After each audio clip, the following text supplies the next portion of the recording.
नमस्कार। मैं आपको कक्षा 12 के लिए दिगंत भाग 2 पढ़ाने वाला हूँ। कक्षा 12 दिगंत भाग 2 हिंदी। मैं इस पुस्तक के सारे पाठों को आपको पढ़ाऊँगा और उम्मीद करता हूँ कि मेरा पढ़ाने का तरीका आपको पसंद आएगा।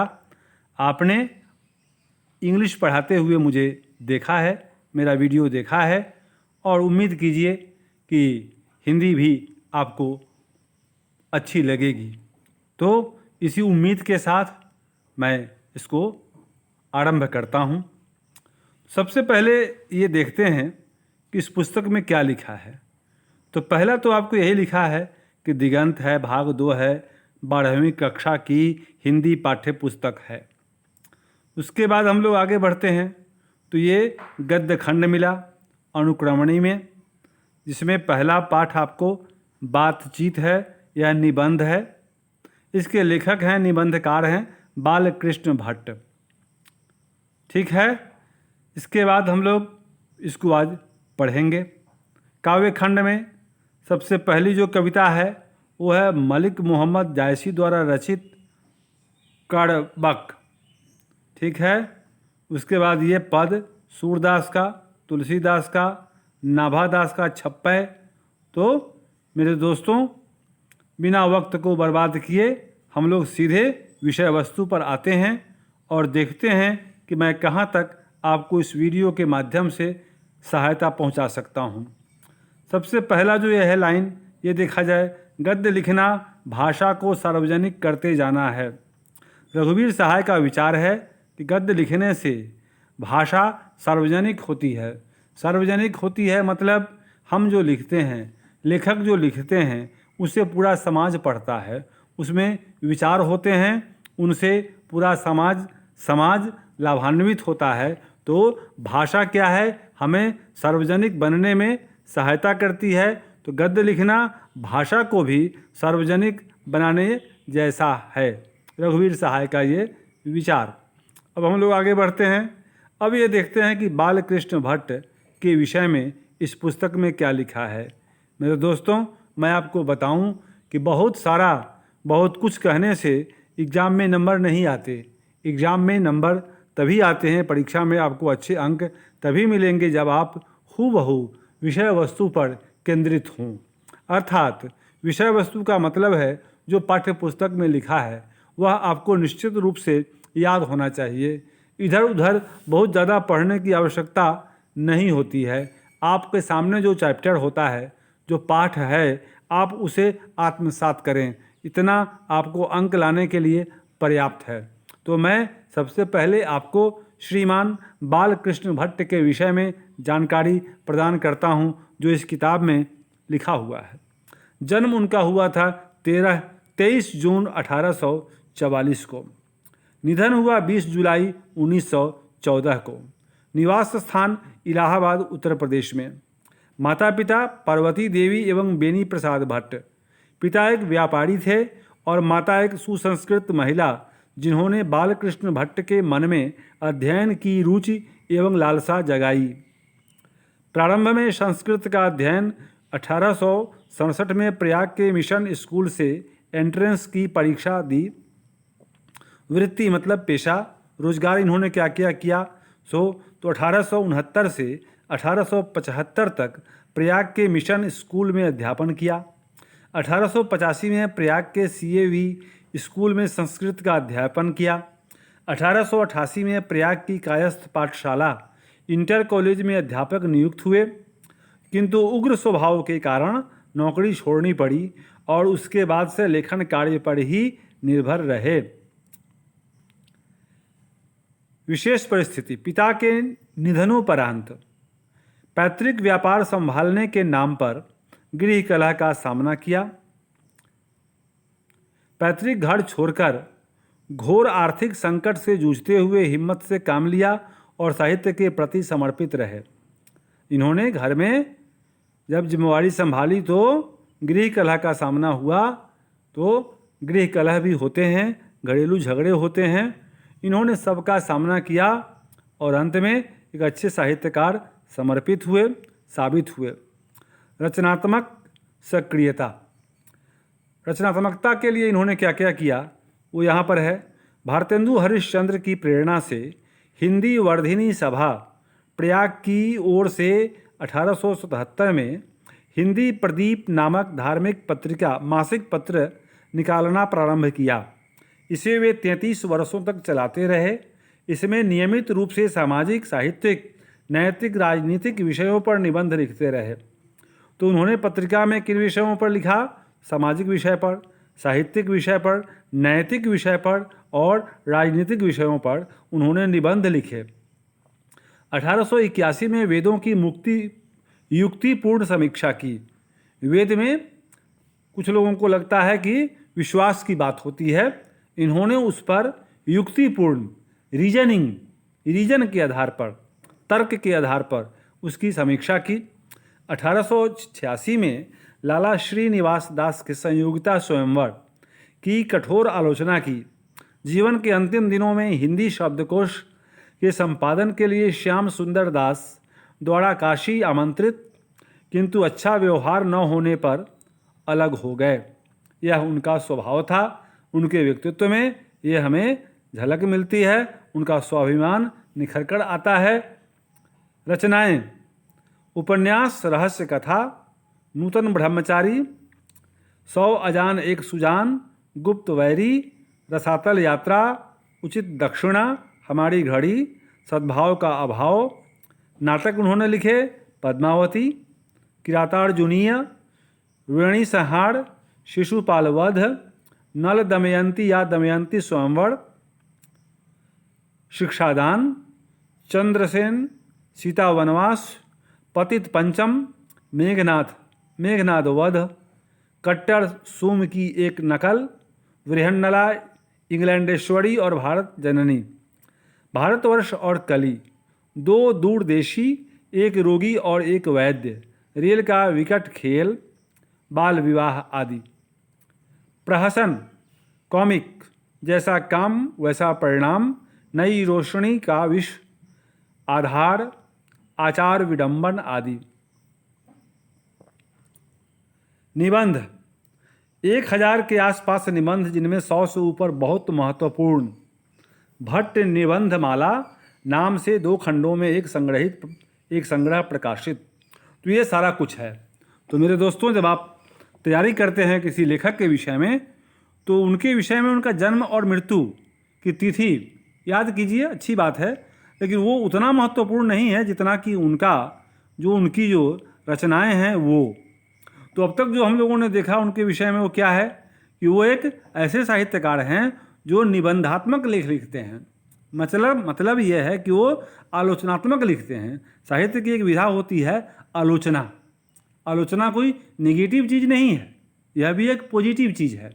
तो आलोचना करने से व्यक्ति किसी साहित्य की वस्तु को, किसी पाठ को, किसी कृति को वह सही माने में किस पोजीशन के लायक है उसके विषय में टिप्पणी करते हैं, उसके स्थान को निर्धारित करते हैं। तो ये आलोचक का कार्य बहुत बड़ा कार्य होता है, और अच्छा आलोचक होने के लिए व्यक्ति को अच्छा साहित्यकार होना चाहिए। तो बालकृष्ण भट्ट आधुनिक हिंदी गद्य के आदि निर्माताओं और उन्नायक रचनाकारों में एक हैं। इसका मतलब है कि आदि निर्माताओं मतलब आरंभिक हिंदी गद्य के निर्माताओं में, शुरुआती लोगों में बालकृष्ण भट्ट का नाम आता है। उन्नायक मतलब इसके विकास के लिए कार्य करने वाले रचनाकारों में एक हैं। वे भारतेंदु युग के प्रमुख साहित्यकारों में से हैं। भारतेंदु युग में जो प्रमुख साहित्यकार थे उनमें एक नाम बालकृष्ण भट्ट का भी है।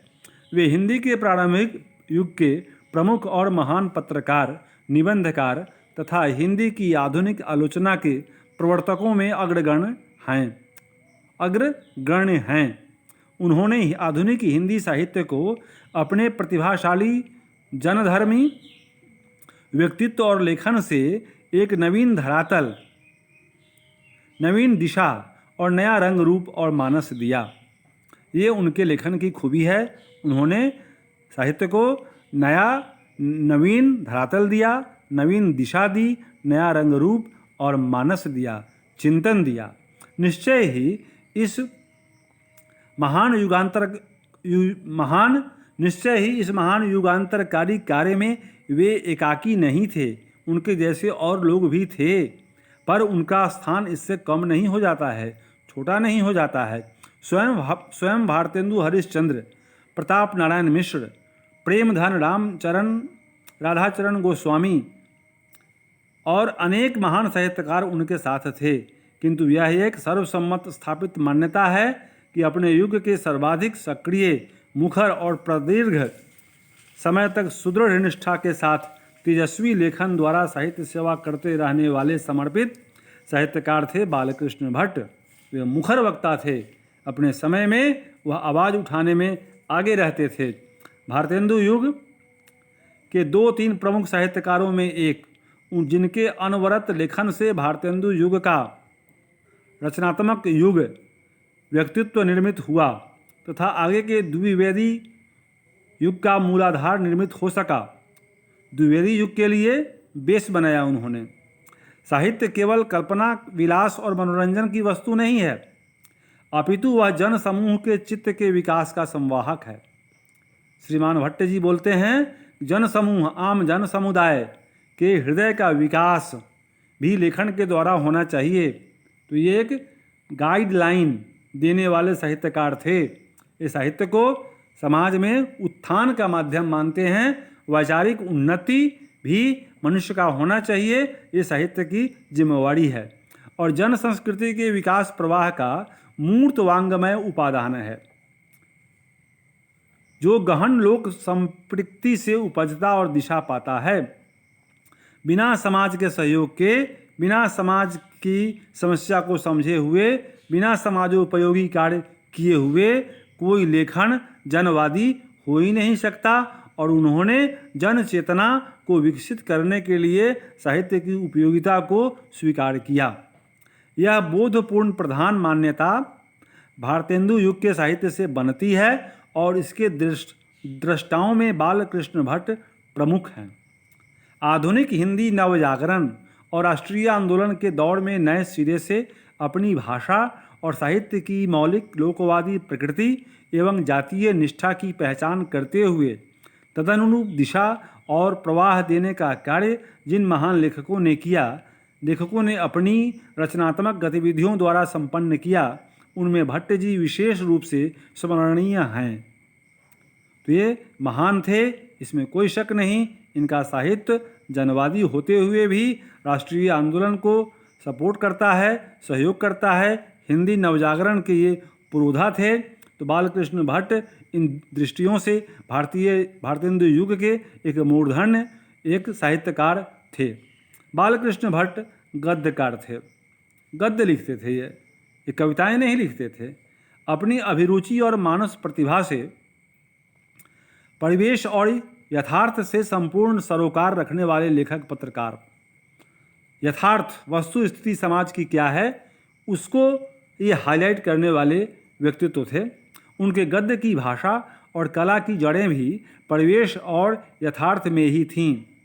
लोक व्यवहार में बोलचाल, बातचीत और अभिव्यक्ति में मूर्त भाषा और कला ही उनके गद्य का कलेवर बन जाती है।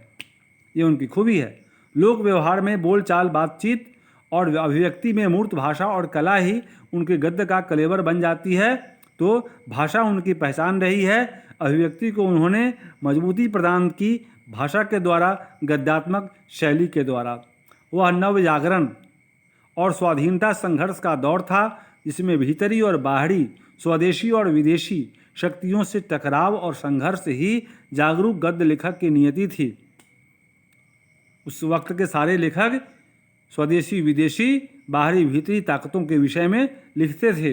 यह टकराव और संघर्ष भट्ट जी के लेखन में आंतरिक दृढ़ता, तेज और तेवर बनकर उभरता है। भट्ट जी ने हिंदी प्रदीप में पूरे अधूरे अनेक उपन्यास लिखे, नाटक और प्रहसन लिखे, किंतु निबंध ही उनकी वह अपनी विधा है जिसमें उनका अभिप्रायपूर्ण सोद्देश्य लेखन पूरी शक्ति, सामर्थ्य और वैभव के साथ प्रकट हुआ है। सामयिक समस्याओं पर उन्होंने जमकर लिखा है। सामाजिक समस्याएं, बाल विवाह, स्त्री शिक्षा, महिला स्वातंत्र्य, राजा प्रजा, कृषकों की दुर्वस्था, अंग्रेजी शिक्षा, सुशिक्षितों में परिवर्तन, देश सेवा, अंधविश्वास आदि विषयों पर उन्होंने खूब लिखा। विविध मनोभावों और भाषा साहित्य के विषयों पर भी खुलकर लिखा। भाषा साहित्य का क्या क्या विषय हो सकता है और भिन्न भिन्न प्रकार की मनोवृत्तियाँ जो इंसान के अंदर होती हैं, उनके साहित्य में इन मुद्दों को भी मुखरता मिली है। व्यक्तित्व व्यंजक, आत्मपरक, कलात्मक निबंध भी उन्होंने इतने लिखे कि उनकी संख्या सैकड़ों में है। आचार्य रामचंद्र शुक्ल ने निबंधकार के रूप में उन्हें अंग्रेजी साहित्य के एडिशन और स्टील की श्रेणी में रखा है। रामचंद्र शुक्ल जी जो बहुत बड़े आलोचक थे हिंदी साहित्य के, उन्होंने इनकी तुलना एडिशन और स्टील से की है, जो अंग्रेजी साहित्य के महान विद्वान थे। यहाँ प्रस्तुत बातचीत शीर्षक निबंध उनके निबंधकार व्यक्तित्व और निबंध कला के साथ साथ भाषा शैली का भी प्रतिनिधित्व करता है। ये जो हम लोग पढ़ेंगे इसके बाद पाठ बातचीत, इसमें बातचीत के महत्व को उन्होंने हमारे सामने हाईलाइट किया है, उजागर किया है। उन्होंने बताया है उस चैप्टर में, पाठ में, कि बातचीत करने की कला मनुष्य के अंदर की एक कला है। जब हम लोग टीचर ट्रेनिंग करते हैं, शिक्षक प्रशिक्षण प्राप्त करते हैं, तो उसमें पढ़ना होता है कि भाषा की कुशलताएँ। तो भाषा की कुशलताएँ पढ़ाते समय ये बताया जाता है कि भाषा के 4 कार्य हैं मूल रूप से। वो हैं सुबोपल्ली, सुनना, बोलना, पढ़ना और लिखना। तो बातचीत शीर्षक पाठ में जो निबंध है, लेखक महोदय ने बातचीत के महत्व को हमारे सामने इतना महत्व दिया है कि वो एक प्रमुख बिंदु के रूप में उजागर होता है। व्यक्तित्व का विकास बातचीत करने की कला से संबद्ध है। और बातचीत करने का मतलब ये नहीं है कि हम लंबे चौड़े व्याख्यान दें और वाक्पटु हों, यह तो है ही। इसके अलावा कभी कभी मौन रहना भी महान बातचीत करने का लक्षण है। प्रभावी संवाद अदायगी कभी कभी चुप रहने से भी होती है। तो बातचीत नामक शीर्षक पाठ में हम इन बातों पर अध्ययन करेंगे। अब ये देखते हैं कि इस महान साहित्यकार के विषय में रामविलास शर्मा के विचार क्या हैं। श्रीमान शर्मा जी ने कहा है कि उनकी वास्तविक प्रतिभा, भट्ट जी की वास्तविक प्रतिभा एक अध्ययनशील विद्वान और तीक्ष्ण बुद्धि आलोचक की है। उन्हें हिंदी आलोचना का जन्मदाता कहना अनुचित न होगा। क्रिटिसिज्म आलोचना के विषय में भट्ट जी का योगदान बहुत बड़ा है। धर्म और दर्शन को सामाजिक विकास की कसौटी पर कसकर बालकृष्ण भट्ट ने प्रगतिशील आलोचना की नींव डाली थी। इन्होंने धर्म और दर्शन में भी जो हाइपोथेटिकल बातें हैं, कपोल कल्पनाएं हैं, उनसे हट करके उनको उन्होंने सामाजिक विकास की कसौटी पर कसने का प्रयास किया। ये महान धर्म ग्रंथों को जनवादी बनाने की उनकी पहल थी। और रामविलास शर्मा ने ऐसा अगर कहा तो बिल्कुल ठीक कहा। तो मेरे दोस्तों, इसके बाद के वीडियो में मैं आपको पाठ पढ़ाऊँगा, तो उसका इंतज़ार करें। ये पहला वीडियो आपकी सेवा में समर्पित है। उम्मीद करता हूँ कि पसंद आएगा, और जैसा भी लगे आपको, आप प्लीज़ कमेंट करेंगे। आपके टिप्पणियों का मैं सहृदय से स्वागत करता हूँ। आपने अपना समय दिया, इसको देखा, धन्यवाद।